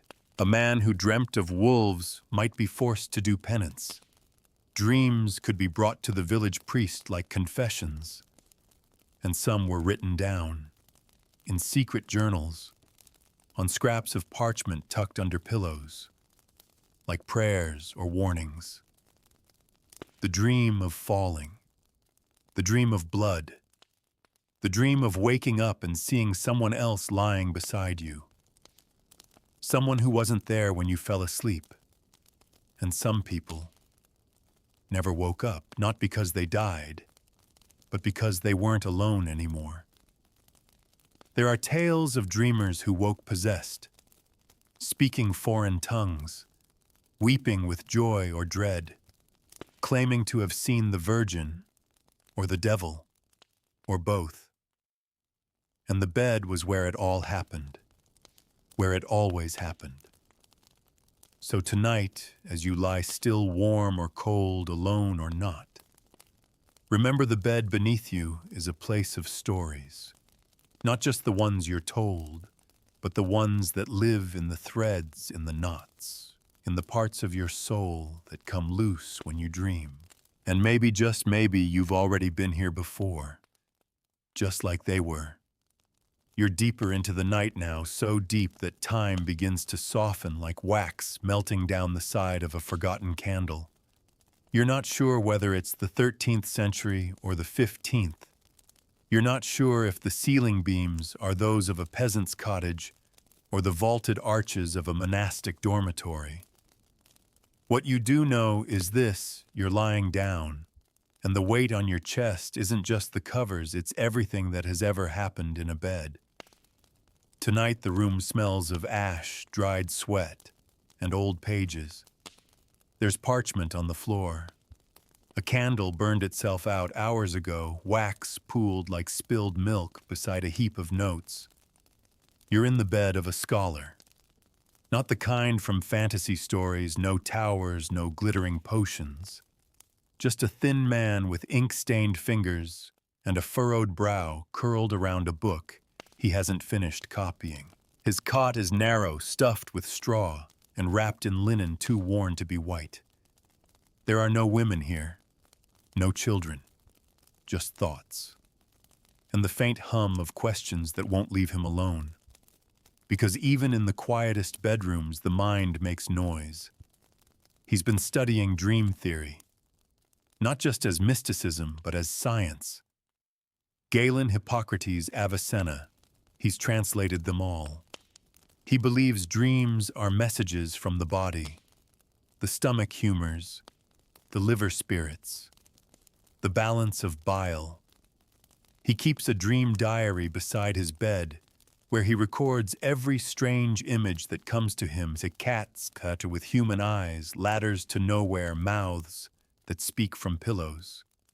He doesn't fear these dreams. He wants them, because they mean he's still thinking even when the world goes dark, still learning even while unconscious. But not everyone saw dreaming as enlightenment. Across the street, a woman is being woken up for confession. She's not ill. She's suspected. Her husband reported her to the village priest after she began mumbling in her sleep. Strange things. Names he didn't recognize. Languages he couldn't place. Her eyes would flick open in the night, her body stiff, her breath fast. But she wouldn't be awake, not truly. She'd speak to people who weren't there. And when he asked her who they were, she only cried. So now the priest has come to examine the bed. He sprinkles holy water on the mattress, holds a crucifix over the pillow, and waits for a sign. A twitch, a word, a reaction. The room is silent. The priest writes in his ledger. Subject exhibits signs of possession during sleep. Proceed with caution. They leave her that night alone in bed, but not really alone. She'll never sleep the same way again. Let's move now to a different kind of bed entirely. One that moves with you. You're a pilgrim, a real one, not on holiday, not on a path lined with gift shops and scenic views, but walking, aching, blistered on a 600-mile journey to Santiago or Rome or Jerusalem. You carry everything with you, and when night comes, you sleep wherever you can, in the stables of monasteries, in the dirt beside a shrine, on the floor of a crowded tavern, where strangers snore and drink and groan just feet away. Your bed. A sackcloth blanket and a spare tunic folded as a pillow. And yet, when you lie down, you feel something holy. The weight of the stars above you, the smell of wax and wet wool and open earth. You pray not because you're afraid, but because you're grateful. Grateful to sleep somewhere that doesn't judge you. But there are risks, too, because not every stranger shares a bed with kindness. There are stories of pilgrims robbed in the night, murdered for the pouch hidden beneath their head, of women assaulted, of men who fell asleep and woke without shoes, without food, without their teeth. The road is long, the beds are short, and danger is patient. And what of the innkeeper's bed? Let's open that door. It's the most used bed in town, rented by the hour. Not for sex, but for space. Travelers need rest. Soldiers need respite.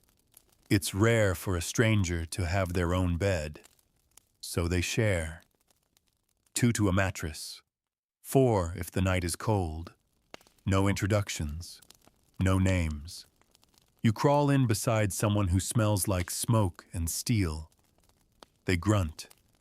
You turn toward the wall. The bed creaks. The straw shifts. And by morning, they're gone. You may never know who they were. Sometimes a famous traveler might sleep in the bed. A bard, a nobleman, a priest on pilgrimage. And afterward, people would say, that bed knows history, as if it absorbed the stories through their backs. Maybe it did. Now let's visit the bed of a soldier, one who doesn't sleep at home. His bed is the corner of a muddy tent, a rolled blanket, a pile of cloaks. the sound of distant screams, the occasional moan of someone dying nearby. He wraps himself tightly, not for warmth, but to keep from hearing too much. Soldiers don't sleep soundly. They rest in snatches. Between watch shifts, during lulls, one eye open, always. Their dreams are different, not of demons or saints, but of home. Bread.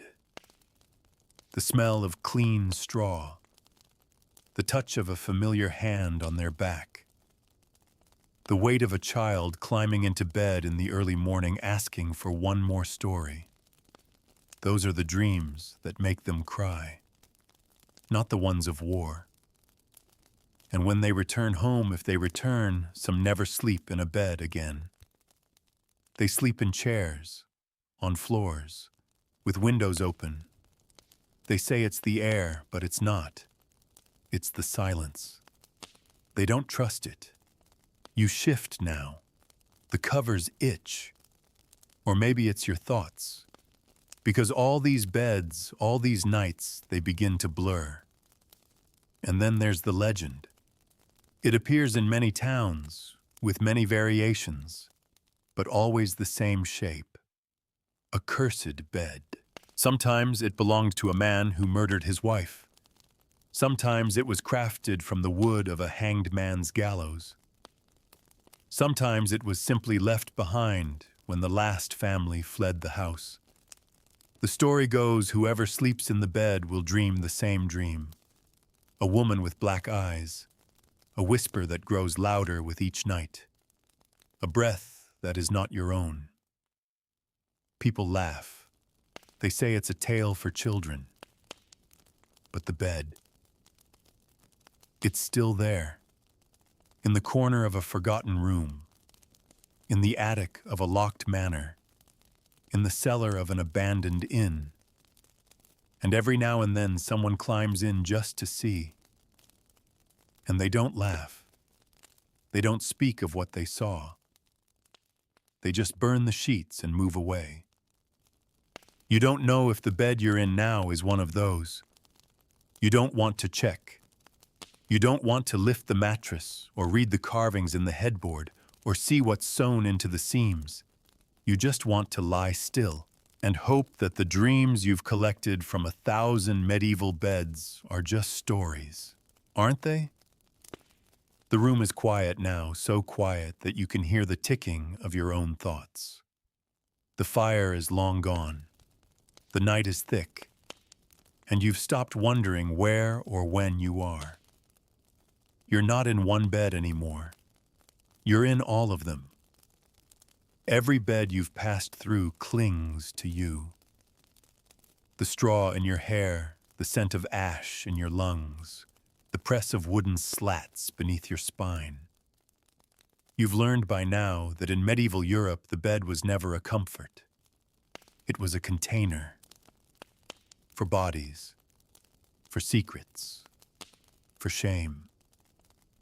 Tonight you're in a convent. The corridor is cold stone, bare. You walk past a row of wooden doors, each one leading to a nun's cell. Inside each is the same: a crucifix, a table, a single candle stub, and a bed no more than a bench with a folded cloak atop it. Pillows are forbidden. Softness discouraged. The body must never forget its sins. You step into one of these rooms careful not to disturb the silence. The bed is unoccupied, but the presence is overwhelming.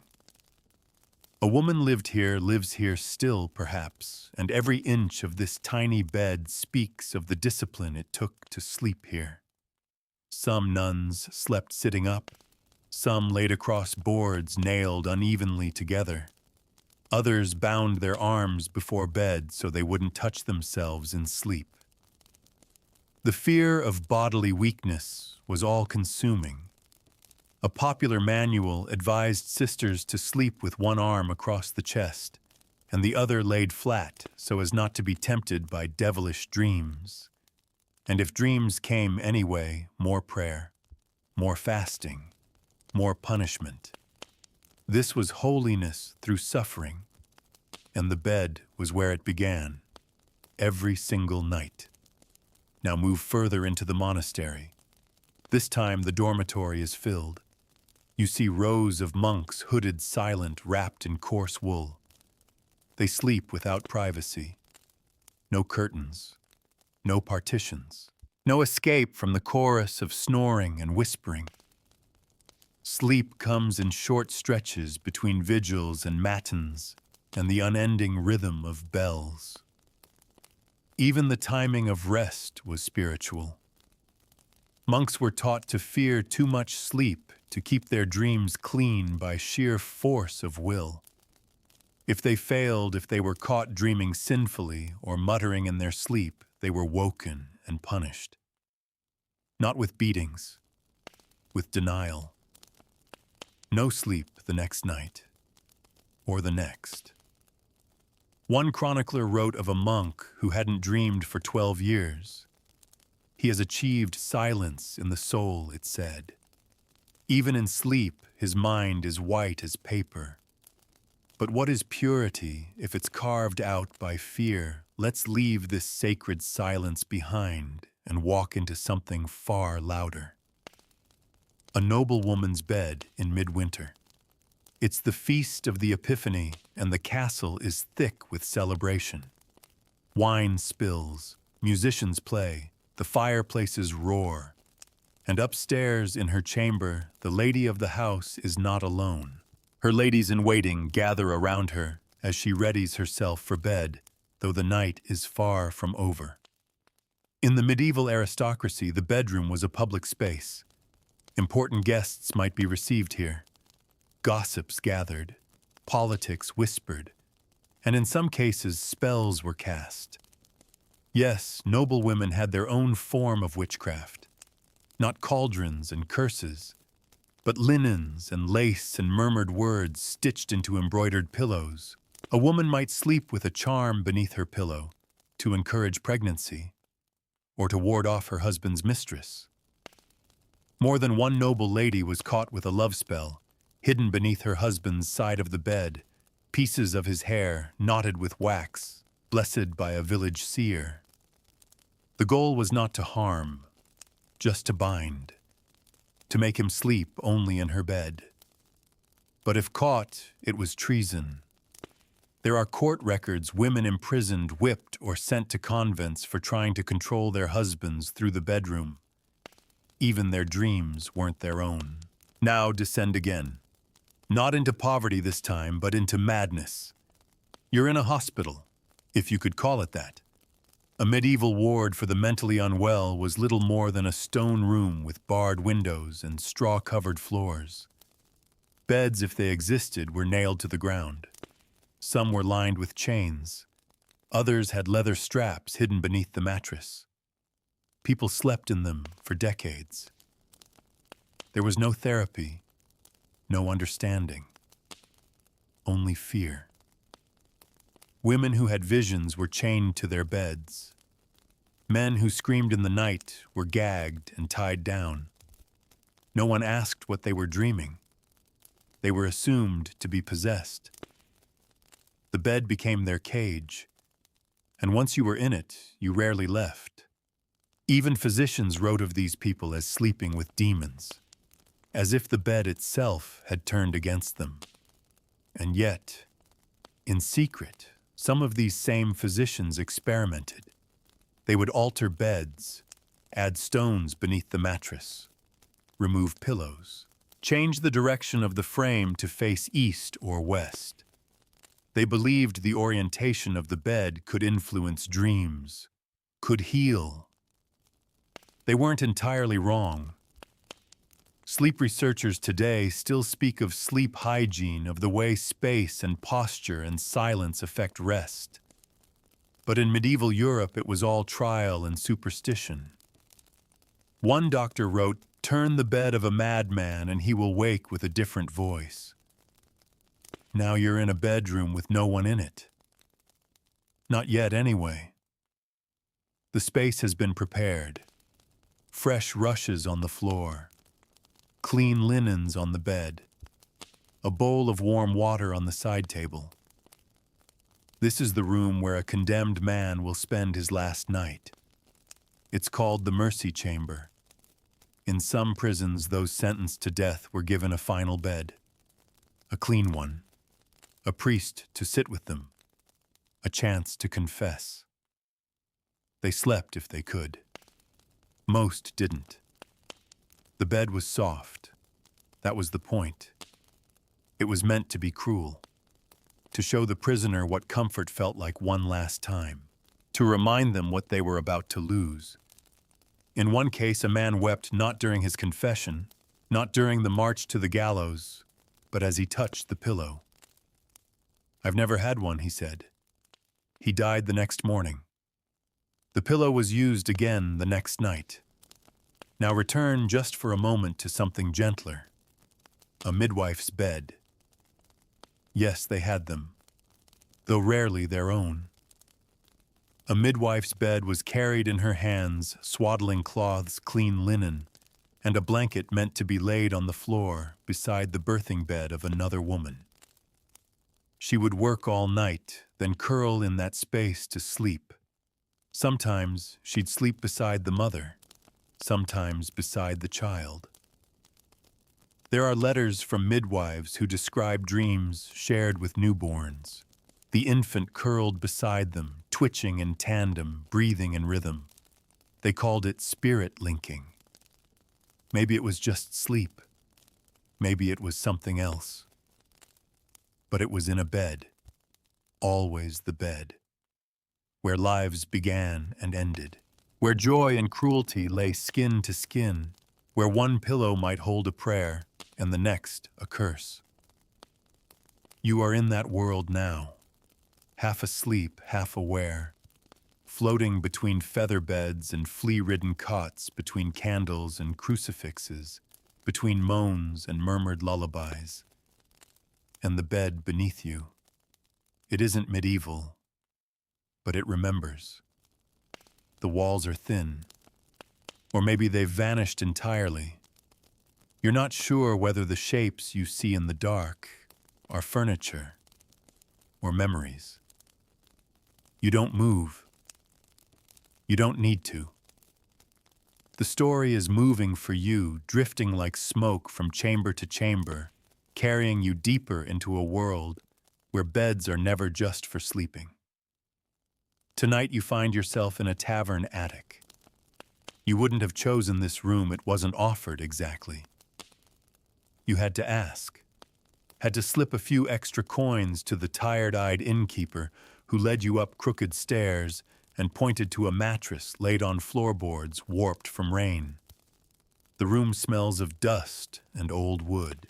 There's no hearth, only breath-warmed air and a tiny window you won't dare open. Too many birds nest in the thatch. And the bed. A collapsed frame and a ticking stuffed with barley husks, not straw. Straw was reserved for those sleeping downstairs. You were given what's left, and yet even here you find the markings. Scratched into the wood of the bedpost is a crude symbol. A cross encircled, a charm, or a warning. These symbols appear everywhere in medieval Europe, carved into beds, headboards, beams above pillows. Protection marks meant to ward off witches, demons, or the night hag, a malevolent spirit said to sit on your chest and steal your breath. People believed she was real, and who could blame them? They woke paralyzed, couldn't speak, couldn't move. A weight on their ribs, a shadow at the foot of the bed. No explanation, no relief. You know it today as sleep paralysis. They knew it as a visitation. To sleep in their minds was to leave your body unguarded, and anything could slip in. Now rise quietly and follow the stairs down into the inn's main hall. It's late and most guests are asleep. But in the back room, past the barrels and the bread ovens, there's another bed. This one belongs to the innkeeper's daughter. She's 12. She's small. And she's listening. Through the cracks in the wall, she hears everything. The boots climbing the stairs, the laughter, the creak of her father's bed as he collapses into it after a night of drink, the weeping of the woman rented to a stranger. She doesn't speak of it, but she knows. And each night before sleep, she kneels beside her cot and whispers the same words. Let me wake, let me not see what they see. Let me be passed over. This is her prayer, not for blessings, just for forgetting, because some beds remember too much. Move with me now to the castle of a foreign bride. She's new here, brought overland by caravans sealed by marriage to a man she barely knows, to a people who speak a language she doesn't understand. Her new bed is large but not warm. The servants avoid her eyes. The guards avoid her presence. Even her husband, the Duke, only visits when he must. So she makes the bed her own. She fills it with things from home linens embroidered with her mother's sigil. A little pillow stuffed with herbs, native to her childhood forest. A wooden comb she hides under the pillow, believing it holds luck. She spends long hours in that bed, staring at the canopy, imagining her sisters, imagining son. Sometimes she dreams of returning. Sometimes she dreams of being buried beneath this very mattress. In time, she will give birth in this bed, bleed in this bed, be crowned duchess in this bed, and eventually die in this bed. It will all happen here, without ever truly belonging to her. Now step into a more crowded chamber, the servants' dormitory. There are 5 beds, but 8 people. No one sleeps alone. Some sleep head to foot. Some share blankets. Some curl in corners. They don't complain. This is better than the floor, better than the barn. They keep their shoes beside them in the bed so they won't be stolen. They sleep with their belts on their cloaks tucked tight, always ready to rise at the first bell. And still some find space for tenderness. There's a boy here who tucks his arm under the head of the old cook so her bones don't grind against the wood. There's a girl who sings softly to the one with nightmares, though no one dares call it kindness. This isn't a family, but the bed, for a moment, makes it feel like one. There are darker stories, of course.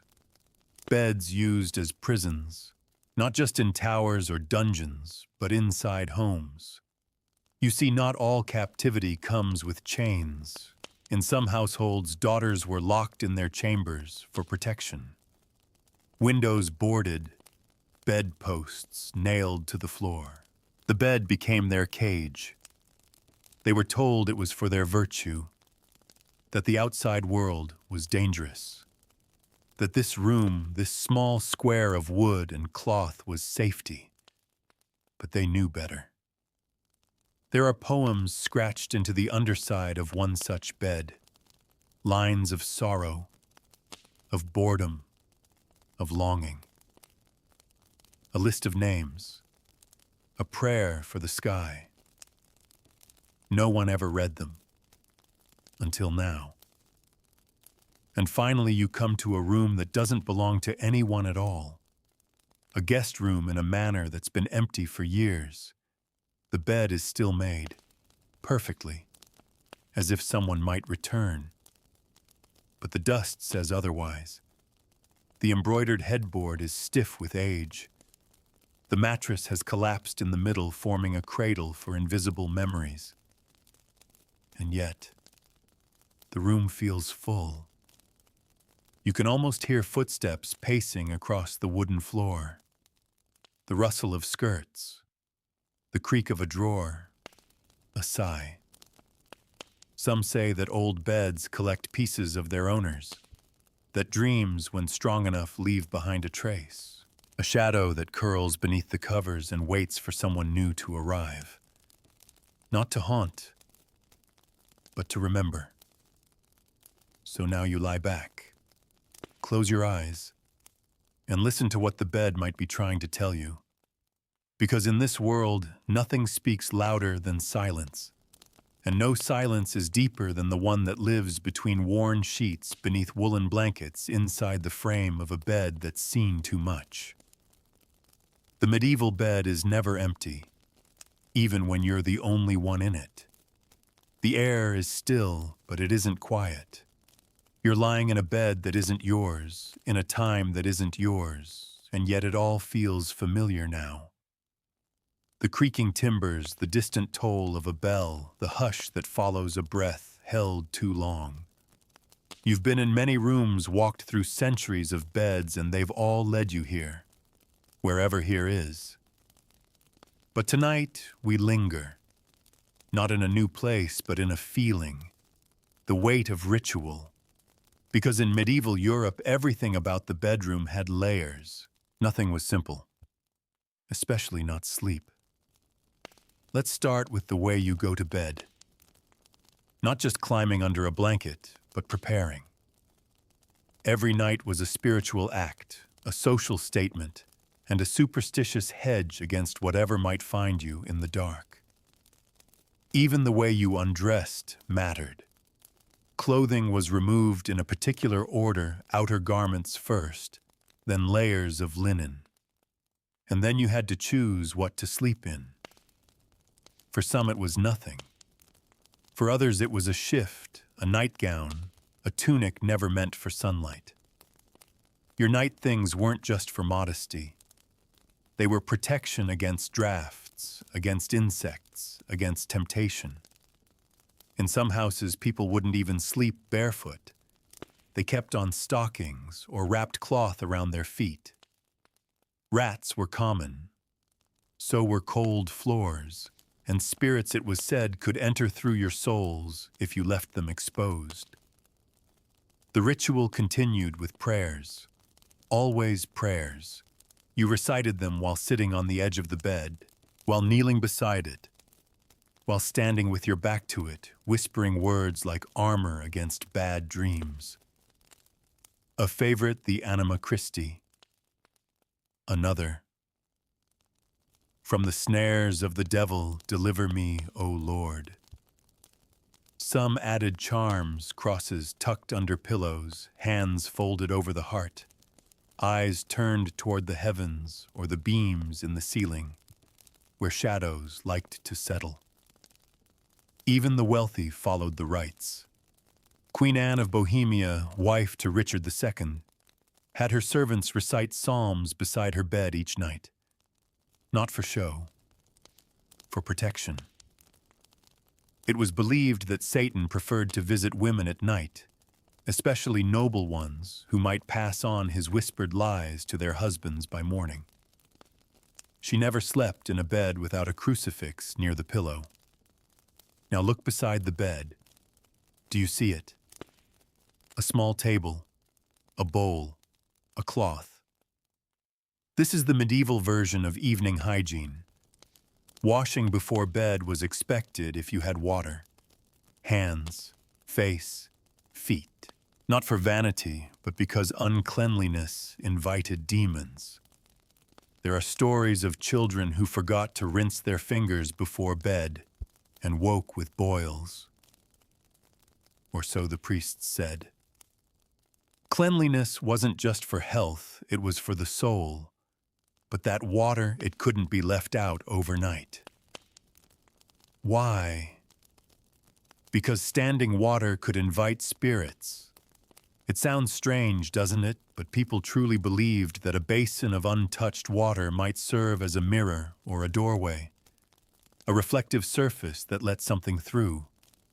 So the water was discarded, or covered with a cloth, or in the case of some superstitious households, salted.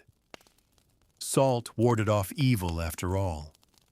A pinch in the corners of the room, a circle around the bed.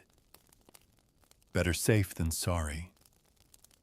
Now come closer. Look at the bed itself. There's a particular practice happening here, subtle but powerful, the turning of the mattress. It was done before great events, before childbirth, before departure, before funerals.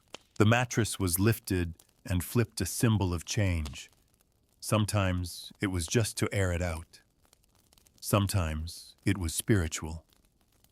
The idea that by turning the bed, you turned fate. You started fresh. You reversed something. In some places, the midwife would turn the bed 3 times during a difficult labor. In others, a sick person's mattress would be rotated every morning to keep death from settling too deep into the ticking. Superstition, maybe. But when death visits beds as often as it did in the Middle Ages, you start to hedge your bets. Now look again at the bedding. Do you see that little strip of cloth at the foot of the bed? The one embroidered with initials. That's a death cloth. Not everyone had one. But in many homes, there was a strip of fabric, usually linen, sometimes silk, kept under the bed or sewn into the lining. It was meant to be pulled up over the face of the dead when their time came. Because in the Middle Ages, no one ever knew when a night might be your last. The idea was to die with dignity, covered, eyes closed, a body wrapped like a promise. And when someone did die in a bed, the room changed. Mirrors were covered. The bed was stripped. The mattress might be moved to the floor. And the bed itself sometimes burned, sometimes given away, but often simply reused. Beds witnessed death regularly, but that didn't make them any less personal. If you wanted to insult someone, truly insult them, you didn't curse their name. You cursed their bed. You'll die on borrowed linen. No honest man has laid in your sheets. Even your bedspreads weep. These were fighting words, because to shame a person's bed was to shame their life. Now let's talk about intimacy. You've seen the fear, the punishment, the ritual. But what about love? Yes, it happened, even in the shadows. There are letters, dozens, written in cramped hands, passed by servants, hidden under pillows. My arms recall you still. I pressed my face to the pillow where your head had lain. You did not speak last night, but I heard you dreaming. Lovers, secret or sanctioned, used beds as message boards. They sewed initials into sheets, braided strands of hair into mattress seams, whispered to the space where their beloved had been. One night away on campaign, sent his wife a package of dried rose petals. Scatter them on the bed, he wrote, so that when you lie down, you do not feel alone. She wrote back, I do not scatter them. I sleep with them in my hands. You weren't expecting this softness, were you? But it's always been there, even in the darkest corners, even beneath the dirtiest sheets, a hand reaching out in the dark, a head nestled into another's shoulder, 2 people breathing in rhythm in a world that didn't want them to touch, and the bed. The bed held them, quietly, without judgment. Because the bed remembers everything, not just the horror, but the moments when someone sang a lullaby, when someone lit a candle for hope, when someone forgave themselves at last, lying in the dark. And maybe, just maybe tonight, you'll do the same. It's the hour before dawn now, the one the monks called lauds, when the night has stretched as far as it can without snapping.